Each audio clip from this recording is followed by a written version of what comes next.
So a few years ago, I'm in Berkeley. It's such a nice neighborhood. There's flowers in the yards, 2-story houses. It's nothing at all like my part of the mission. And so I get out my phone and I start leaving my friend a message.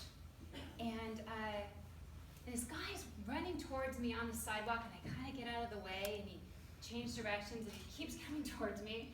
And then I notice he has a hood on. It's kind of covering his face, even though it's warm outside. And then I notice he has this big black thing in his hand. And I'm like, oh, it's a gun. And clearly wants my cell phone. So I throw it in the road to get him away from me. And he turns and he grabs it, but then he comes back. And he's coming towards me again, and it's clear he wants my purse. I don't want to give him my purse. I love this purse. I got it in Italy with my husband like the year before, and it's got my favorite jacket in it and a bottle of wine that I'm bringing to a good friend that I haven't seen in a long time. But then he puts the gun to my head. So I give him the purse. And but as he's turning away,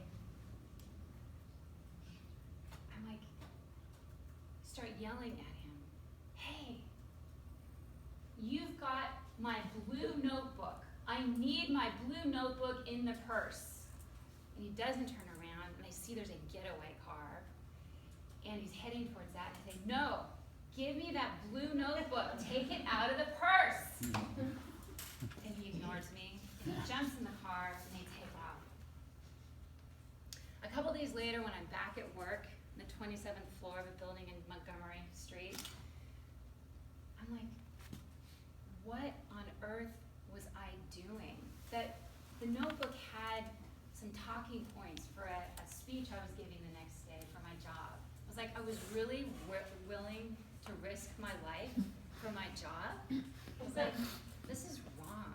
This is absolutely wrong. I don't want to die like this. And so at that point, I started planning my escape. I knew I wanted to get something in nature. I've been doing environmental work, but sending email isn't quite the same as being outside. And that's how, 5 months later, I found myself on the veranda of a cabin in the jungle in Costa Rica. And I had my suitcase by my side, and I was watching my husband drive off in a rental car back to the airport towards San Francisco. I was about to become the world's oldest intern at an organic farm in the jungle. And I opened the door to the house. I knew no one was home. They were all on the farm. And I walked in, and the first thing I see is a coffee table with a big bong on it. And a bunch of patatas fritas, half-eaten Costa Rican junk food bags. And it's like the universal sign of 20-somethings. And I'm like, okay, I can deal with this. I'm just gonna put my stuff in my room. So I put the stuff in a little tiny room, and I'm gonna take a shower. I head into the bathroom. I pull back the curtain. There is a long mass of black and brown hair circling the drain. And that's when I start crying. I'm like, oh my God, I'm 47 years old. I'm going to be living with 20-year-olds for the next 3 months. What on earth am I doing? And so I find something to pick up the hair with, and I pull it out of the drain, and it just keeps coming. So disgusting. And anyway, I go to bed that night. I'm awoken in the morning by something that sounds like this. And it's the howler monkeys. And the howler monkeys for the next 3 months will wake me up every morning at 4:45. And so I get up and I say hi to the housemates in the cabin, and I go down and I meet Joseph, who's managing the farm interns. He's 25, he's from Iowa, and he is running the whole farm business in Costa Rica. He has long black hair. And that first day, he shows me how to use a machete. And so I'm learning how to trim these branch pieces. And you trim these branch pieces and you stick them in the ground, and then they actually grow. It's amazing. I can't remember the type of the plant, but they actually grow. So we're building this living fence. He showed me the other things. Of course, like within 2 hours, my fingers are just toast with blood from the calluses because machetes, And he introduces me to some of the local people, like Flora, who runs the kitchen at the Eco Lodge. She drives an ATM every day to work, and she loves having tequila before she starts the dinner shift. Or Anna, who's beautiful and has these little sad eyes. And I've learned, going hiking with her, that her husband's in prison for smuggling cocaine. And this whole cast of characters. And after I've done the farm work, I get to take part in the most fun of what I'm there for, and that's to help bring bird watchers to the Eco Lodge. I said I would help with our marketing because I'm a birder. And it's actually part of my job to go bird watching for the first 2 hours of every day in the Costa Rican jungle. This is like, for a birder, the equivalent of giving a teenage girl a lifelong gift certificate to Lululemon. There's the squirrel cuckoo, there's the toucans, which after a while toucans are boring. There's this bird called an arikari that's like a miniature toucan with a red and yellow football jersey. Just all kinds of crazy birds. And so every day I go out and I learn the different ones and I study them, and pretty soon after a month, I've got them down. I've learned about 80 different birds that I can identify in the area, the farm and the jungle and the rainforest part of this lodge. So I go to the Christian, who's the receptionist, and he doesn't seem too stoned. So I say to him, tell the next guests that come, I'm going to be leading this birdwatching tour. Tell just people to show up outside the kitchen at 6:30 in the morning. So he says he will.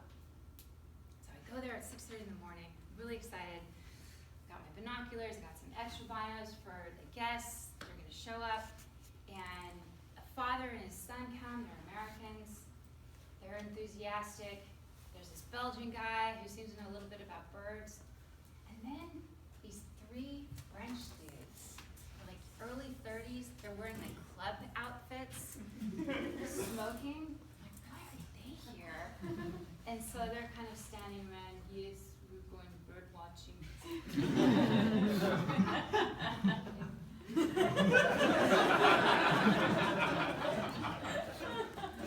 So they follow me, so I was like, all right, Frenchies, come on. And I take him to my favorite spot, the spot that I have called the magic bush. Because between 6:30 and 7:15 every day without fail, these 2 types of birds, the honey creeper and the scarlet-thighed Dacnus, it's like a Victorian brothel bush. They all converge, and they're these beautiful, bright, jewel-colored birds. And so I see them, and the kid's excited, and the dad's excited. I was like, look, aren't they beautiful? These little colors. And the Belgian guys, looking enthusiastic for a Belgian. And but the French guys are just like, okay. Then I take him to the next spot, and that's a place on the farm where there's this bird that's like a cross between a duck and a goose size. And I'm looking for it. I really hope I can see it because it's pretty rare in Costa Rica, but for some reason, this one pair is settled over here. And it's called a great curacao. And it's about this big. The male has this black back and this white belly and this crazy, like a Phyllis Diller little mini wig on top that goes like this, black and shiny. And sure enough, it starts skulking out, the great curacao, like this. because it kind of walks like a modern day, like little pterodactyl. Yeah. And I was like, oh my God, look, there's a great curacao. It's really rare. And so the Belgian and the Americans are paying attention, they're excited about it, and again, the French guys are just like, okay, yeah. And I get nervous. And so I start bantering about the great curacao, of which I know very little. And I start talking about how it's this flightless bird and it just walks around everywhere. And then finally I make myself shut up. And I said, okay, our last stop, we're going to go to the observation tower. So the observation tower has been built to observe the Arenal volcano. And you have to climb up these 40 steps, well, maybe a little bit more than that. It's about 40 feet high. And from there, you can look down on the trees behind you over here. And over here, you can see the volcano. And there's very tall trees over here. So I'm pointing out to the American and the son, hey, look at all these parrots down here. There's these cardinals and tanagers and all these crazy birds. And they're checking those out. And the Belgian is asking something.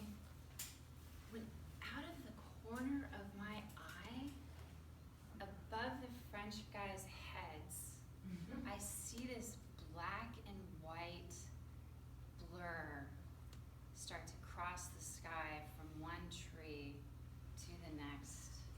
And it's a bird, it's a very large bird, Phyllis Diller wig and black back. And I'm like, shit, the great curacao is flying.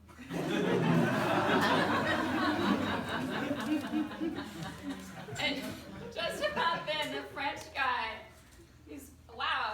he turns to me and he says, Penelope, the great curacao, it's flying.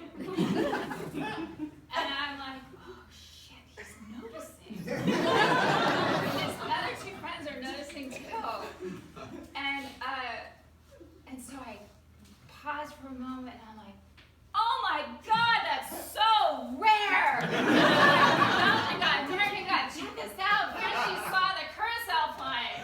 And they're like, the French guys are like looking like, hey, we something. And they're all excited. And so I'm like, hey, congratulations, everyone. And they're giving each other high fives. And I'm like, awesome.